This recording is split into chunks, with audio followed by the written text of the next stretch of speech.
Tak, bugun qizlar sizlar bilan crash test o'tkazamiz. Yeva prokladkalarini sinab ko'ramiz. Buni afzalliklarini ko'ramiz.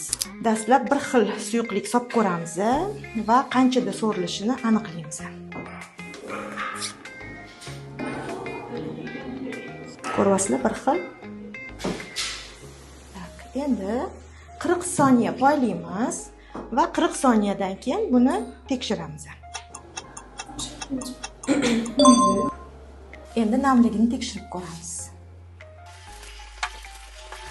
Ko'ryapsizlar? Mana Yeva salfetkalari tez shinib oldi.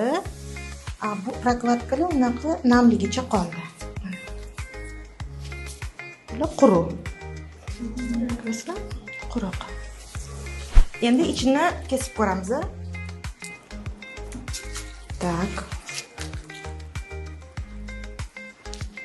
İçida shunaqa sloylari bor ekan. Tak, bunisini kesib ko'ramiz.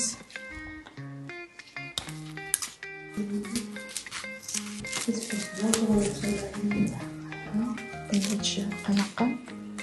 Oddiy paxtada. Yevaniki. Здесь вот как pampers, bolalarning pampersiga o'xshagan anaqasi bor. Pampers tarkibida bo'ladigan o'sha super absorbiрующий polimer degan narsa bor. Mana o'sha polimer.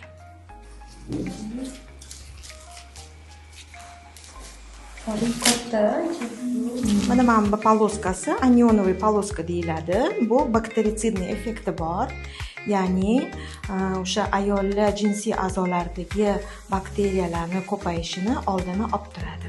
Mana hozir ko'rdinglar, Yeva prokladkalaridan crash test qilib ko'rdik. Bularni afzalliklarini ko'rdinglar. Ya'ni yupqa, juda ham mayin, 40 sekund ichida o'ziga namlikni tortib oladi va juda ham komfortniy.